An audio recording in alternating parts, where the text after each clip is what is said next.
Hello, and welcome to Inspire Tokyo. I'm Chris Galucci. The Inspire Tokyo podcast is brought to you by Kikoku Shijo Academy in Tokyo, Japan. On this show, we interview leading figures in science, the arts, education, business, and politics to help young bilingual students learn more about potential career paths for their future. Today on the show, my guest is Benoit Hardy-Chartrand. He is a senior research associate in the Global Security and Politics program at the Center for International Governance Innovation, otherwise known as CIGI, Canada's premier international affairs think tank. Benoit's expertise includes Northeast Asian geopolitics, North Korean politics, and nuclear politics. His work has been featured in numerous publications, and he has appeared more than 200 times in the media to provide analysis on East Asian affairs for outlets such as the BBC, CNN, CBC, Japan Times, and ABC News. If you are interested in studying international affairs or pursuing a career in the United Nations, then this podcast is a must listen. Benoit will talk about the career of a global politics researcher. He'll go into detail about what his daily work life is like, reveal his most embarrassing moment on live television in front of millions of viewers, and offer some advice on what you can do now to get a head start on your career. And with that, here is my interview with Benoit Hardy-Chartrand. All right, Benoit, thank you for joining us today. Pleasure to be here. So, to get started, in your own words, can you tell us a little bit about your position now and what you do? So, I am a senior research associate at the Center for International Governance Innovation. In short, it's called CIGI. And my job basically entails three things. The main job, of course, the main part of my job is to conduct research. What does that mean? It means that I think about important issues in my field of specialty. In my case, it is security issues in East Asia. That includes Japan, South Korea, North Korea, China. And I think about these issues and write about these issues. So I write articles, I write reports, I write op-eds, and in order to publish them in whatever magazines or newspapers. So that is one part of my job. The other part of my job is to do media. So I do a lot of media commentary. So I'm often often receive requests by TV station, newspapers, radio stations to come on the air and explain certain issues. For example, if North Korea launches missiles, and we know that they have done a lot of that, then they come to me and ask me to explain the significance of this. So that's the second part of my job. And the last part of my job is outreach, talking to people, basically. So giving lectures, going to conferences, talking in schools and universities, and just try to, inform people about my field of expertise. So these three taken together form the most part of my job. All right, so it sounds like you do a variety of different things and that your job has you going to many different places. Can you walk us through a typical day of work if you were going to CIGI? So you get into the office, you sit down at your desk. What do you do? Yeah, so I like that question because it's not every day. I'm very free in my job to do whatever I want. So some of my colleagues may construct their day very differently. But in my case, I really like the way that I've done it. What I do usually is I spend the first 3-4 hours, at least 2 hours, I would say, 2 to 3 hours, reading articles about what's going on in the world. So that's literally my job. It's part of my job. I'm a researcher. I have to know what is going on in the world. I have to understand what is going on in the world. So I have to always be aware and keep abreast of latest events. So So if I can interrupt for a moment. So would you just go to Google or any other search engine and try and type in what is happening in China? Or do you have certain sources that you go to regularly? Yes. So I've got a few websites specifically that I go to, but I do use a lot of mainstream media that the listeners would have heard about, like BBC, for example. I read a lot of East Asian sources like Japanese media like Japan Times, stuff like that, or Korean newspapers as well that I read. But also I receive a lot of newsletter in my inbox, newsletters that link to articles. So I click on these links. I put them all in my browser, and then I read these articles one after another. So that's what I do for the first part of my day. So just regular stuff that most people would have access to. I also read, of course, longer articles and books, right? I do that, of course, too. But yeah, the first 3 hours, maybe I read articles. I do quite a bit of emails, of course. And then in the afternoon, typically, if I don't do any media, then I will probably just start writing, writing about writing some of my articles. So that's generally how my day goes. Okay. And now for these articles that you write, do you choose the topics that you write about, or through your think tank, do you have requests for articles, or do you have assignments that you're given? So the vast majority of the time I choose what I write on, which is a really cool thing, because then you have certain things that interest you more than others, and you can choose to write on these. So if like your listeners want to have that kind of career, it's kind of like being a journalist in a way. Of course, your work is dictated by events in a way. If something big is going on, you're likely to have to write on this. But if nothing is going on, then I can just take a step back and choose to write whatever I want. So that's 80% of the time, I would say, I write what I want. But in certain cases, I do get requests. Once or twice, I received email from people I didn't know from this or that newspaper or magazine and say, could you write an article for us about this or that? So that happens too, but that's more rare. I got it. What would you say as a researcher is the biggest thing that most people misunderstand about your field of work? Like when you go out and meet people and tell them what you do, what are some maybe false ideas in their heads that they have about what kind of things that you do? One of the common misconceptions, and I don't like that misconception at all, is the idea that we are influenced or paid to write, to have a certain opinion or to criticize certain side, to take a side, basically, in other words.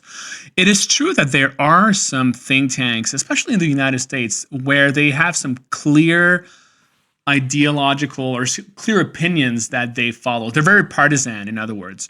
My think tank is independent, and I am independent. If I want to write something that is where I'm going to praise President Trump, for example, my bosses are not going to come to me and say, no, you can't write that. You got to criticize him. They're going to be open to anything. As long as what I write makes sense, I can write whatever I want. And conversely, I can criticize anybody all I want, and I'm not going to be in trouble for that. As long, again, as it's an informed analysis, that's completely fine. But commonly people think that, and if you read comments under some of the articles I've written in certain media, some of the people, they say ridiculous things such as, oh, he's just a shill, or he just paid for by that or this or that person to write that opinion. No, it's not true. I write what I want. I'm completely independent. So that's the first main misconception. I see. Fascinating. Would you say that your work is fulfilling? So what I mean by this is when a lot of students are trying to choose a career path to go down, they often think about how they will impact others and the world.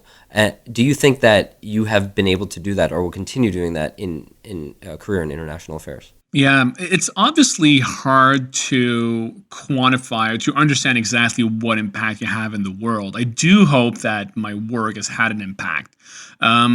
But I do, regardless of the impact that I have, I do find it fulfilling. Right? Finding something fulfilling or not fulfilling is a result of what you want from your job, and what are your goals for a certain job. And I find, like, my goals, I want to learn, I want to travel, I want to be able to grow through this job, and I'm able to do all of these things, which is why I'm saying that this job is fulfilling for me, regardless of the impact. Now, I do hope that I have an impact. I think because of how I've branded myself as a researcher with the media and the conferences, I think I do have an impact, at least on that front, because I know that I have a lot of people listening to me or watching me on TV. Obviously, TV has a very large reach and a wide audience, right? I know that every time I'm on a screen, there are millions of people watching me. And although that can be intimidating, at the same time, it's like I know that people can learn from me, and I know they can, communicate certain ideas in a way that I could never dream of doing in any other way. So I guess in that sense, I do have an impact, and I hope my writings have an impact as well. And hopefully when I speak to like officials, people that are decision makers, hopefully I have an impact as well to an extent. So you mentioned television and radio, and I think you've had over 230 appearances up until this date. Yeah. Do any of those stick out to you? Like, is there any one that you particularly remember? For it could be for any reason, but also if you have one that stuck out to you because you think it could make an impact. Perhaps the timing was such that it would. So there are a few that stick out for, and you said for any reason, yes, and some of them stick out for different reasons, and I'll give you a couple of interesting and funny examples. Some of them stick out for the wrong reasons, some of them stick out for the right reasons. I'll start with, do you want to hear the positive or the negative first? Let's start with the positive. Start with the positive. All right. So recently, very often my interviews they're relatively short. They last about 5 to 10, maybe 15 minutes in some cases. Recently, I was sitting on a panel in studio, and I was there for the whole show. It lasted about 15 minutes, which is great because during 15 minutes, you can really expand, you can really dig deeper in some of the issues. And that's fun because when you're on the air for 5 minutes, you got to keep your answers short. You can't really go in depth. And you feel like your answers sometimes miss a little bit of, they're a little too superficial. So that was really fun to be on a show for the whole show like that. That was fun. It was a little bit intimidating to an extent because you have to find things to talk about for 50 minutes, but it was still great. That's a positive one. There's a few other shows, like I've been on panels on different shows, and these were fun. One that also was fun was recently I did a show in United Kingdom I was on a sports show, and I don't know why I was invited on a sports show, but they wanted to talk to me not about sports, although I do have sports expertise in hockey, as you may know. They wanted me to talk about North Korean weapons of massive destruction. On a sports show? On a sports show, yeah. It was called the Mike and Mike show, or the Two Mikes. I think that was the name of the show.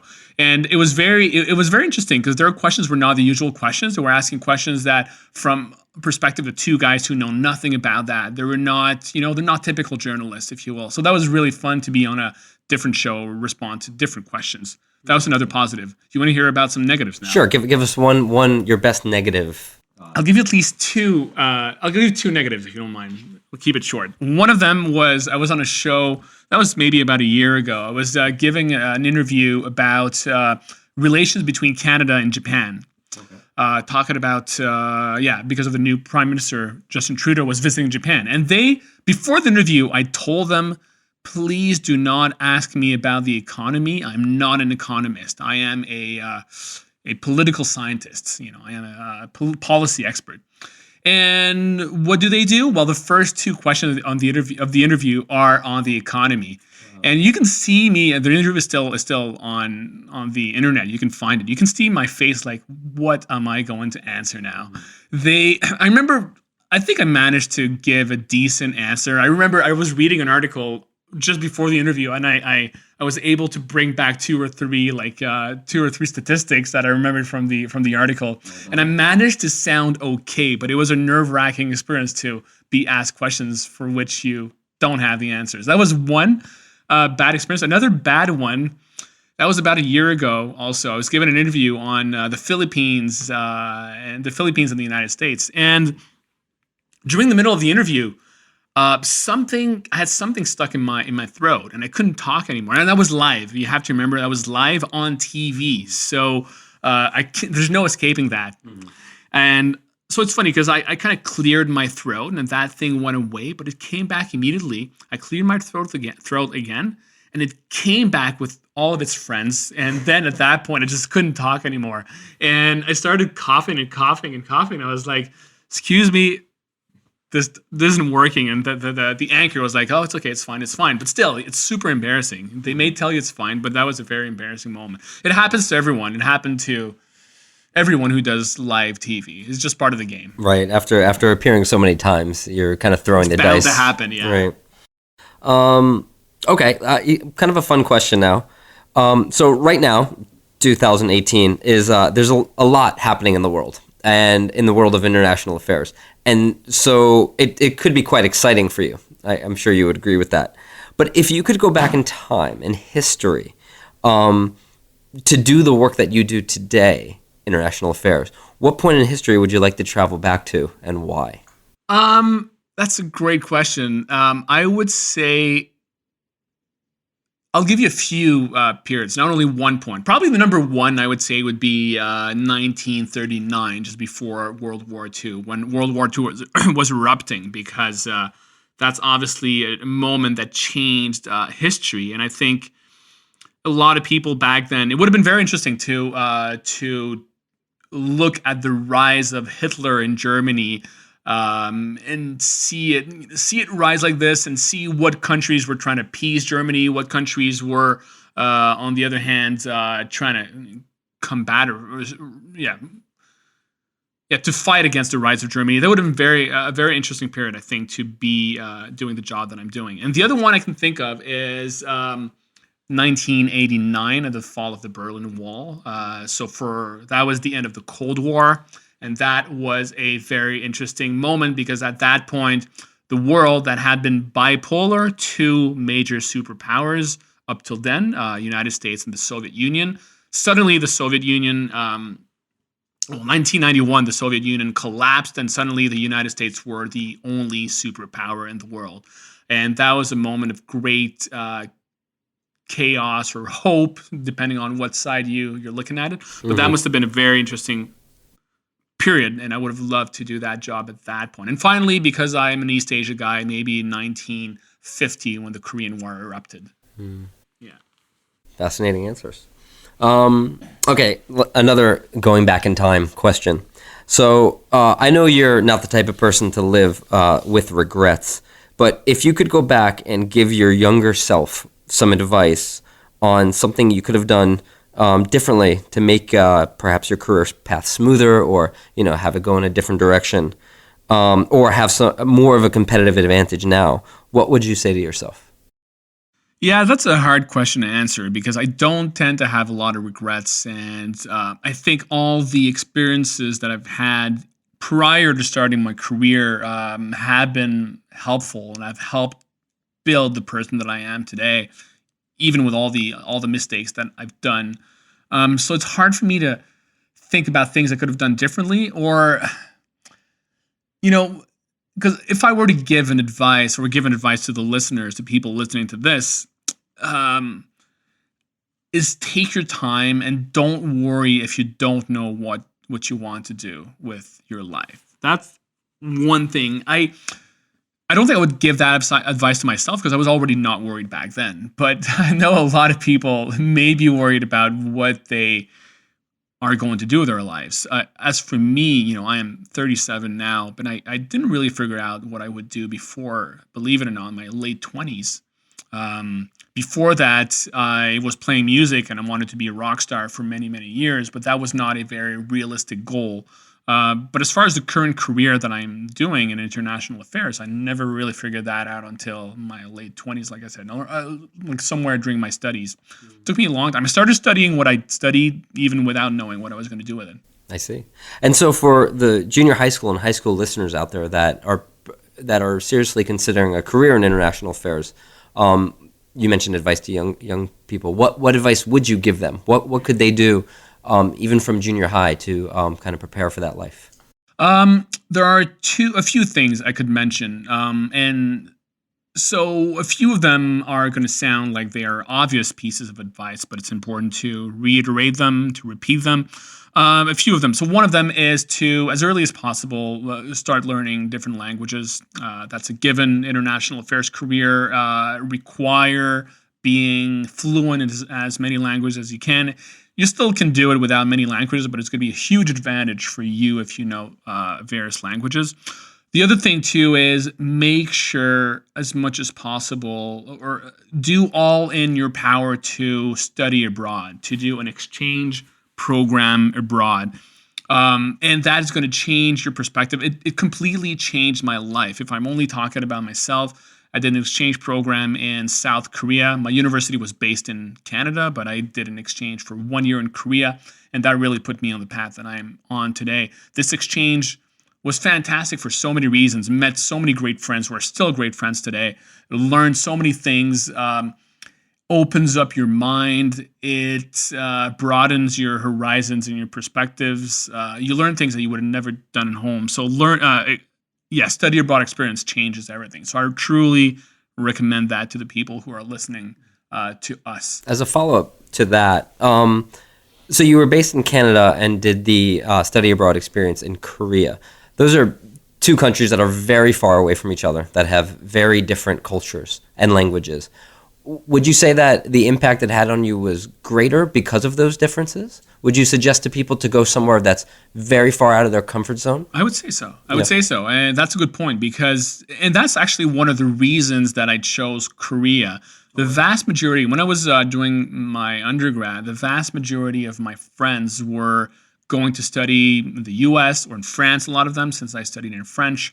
A lot of them were going to France or the UK. These common Western destinations. They're not very exotic. They're fun. I'm not saying anything bad about them. That would have been a great experience, but it's not what I was looking for. I wanted to be out of my comfort zone. And as a matter of fact, that may be one of the advices that I could give to the people listening. Just don't be afraid to go out of your comfort zone. I've done so many things that were uncomfortable, including going on TV at first. I was not comfortable with that. But yeah, that's one of the reasons why I chose Korea. I wanted to go far from home. I wanted to go to different culture. At first, I actually wanted to go to Japan, but my university did not have a partnership with a Japanese university in my field, so I chose Korea. And yes, that's why I would recommend to your students doing something similar, going further from home in a very different culture. They're going to come out of that further ahead than if they just go do an exchange in Korea, for example, for a Japanese person. I see. And our final question, and speaking of Korea, as you are an expert in East Asian security, I would be remiss not to ask you for your current take on the situation with North Korea. As we are in Japan now, it's 2018. What are your thoughts? Well, currently we are at an interesting juncture because, as you probably know, there have been a sort of tensions have lowered in the last week or two between South Korea and North Korea. And we know that on January 9th or 10th, so this week, as the moment we're recording this week, they're going to have a meeting. There's going to be a high-level official meeting between North and South Korea. That's the first one in 2 years. So the tensions have declined. But some people wonder if that's going to remain like this in the long run. Personally, I'm not very optimistic. Although currently the trends are looking good, the reality is, even though South Korea and North Korea may get closer and they may lower tensions, they're still the same underlying tensions are still there. North Korea still has its nuclear program. It still has its missile program, and both of them are advancing very fast and remain threatening to the international community. So as long as they have these two things, forget about any sort of temporary decline in tension. It remains a dangerous situation. And I think Donald Trump, the United States, has not changed his goal. He wants to denuclearize North Korea, and he wants to do everything in his power to resolve the North Korean issue. And that's going to create some problems because him and South Korea and China have very different ideas about how to deal with North Korea. And that will undoubtedly create frictions when tensions come up again. And they will inevitably come back. And if they do, we hope to have you back on this podcast to further discuss them. Benoit, it's been a pleasure. Thank you so much for joining us today. Pleasure to be here. Thank you.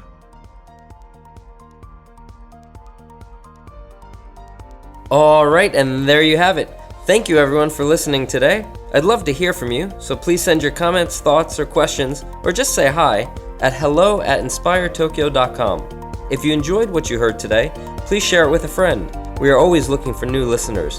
And be sure to subscribe to us wherever you listen to your podcasts. See you next time.